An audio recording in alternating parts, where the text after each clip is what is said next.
हाय सांग माने जय जगन्नाथ आपण माने केमिति अछंती आशा करछि आपण माने भलर थिबे। मु विकास मोर फास्ट ब्लॉग आ मु आछि हमर एठी गोटे शिव मंदिर अछि।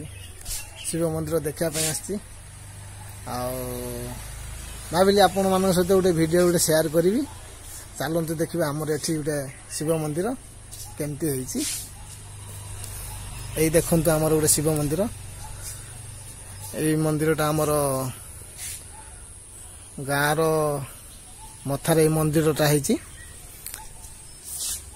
बहुत सुंदर है मंदिरटा। परिवेशटा भी बहुत सुंदर परिवेश भी गोटे है। समस्ते आमर सबु सोमवार आसंती एठी पूजा करने। सोमवार एठी सबु आम एठी गाँव रे आम साई पाखरे जति झील बोऊ अच्छा एठी सोमवार दिन शिवरात्रि आसब माने सोमवार पूजा करने एठी आसंती भोगराग करती। एठी देखंतु गोटे भल एटा गोटे देखंतु गोटे नवग्रह मंदिर गोटे अच्छी एठी।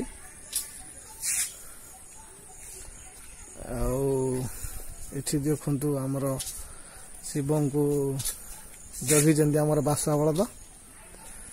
सेपट गोटे चौराती ता सेपट गोटे छोट मंदिरटे अच्छी से शिव मंदिरटे अच्छी बरगछ तले। आम प्रथमे आमर ये शिव मंदिर थिला ये बरगछ मूले। यहाँ गछटा ये हबार शिव मंदिरटा भांगी जीवारु तापर सेकेंड रे मंदिरटा गोटे होईची। ए मंदिरटा भी बहुत भल होईची। ता सामनाटा देखौछ नै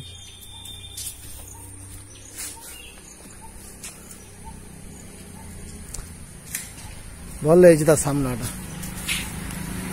ये शिवरात्रि दिन आमर महादेव ये उठे ऊपर जा बंधा हुए जागर रे। महाशिवरात्रि दिन ये भल कना पूजा हुए। मेलोडी फेलोडी भी सुधा हुए। भल लगे जगहटा माने शिवरात्रि ये बहुत लोक होती। बहुत गाँव लोक एठिक आसती देखापी। चलतु देखे गोटे सेपटर गोटे अच्छी गोटे मंदिर।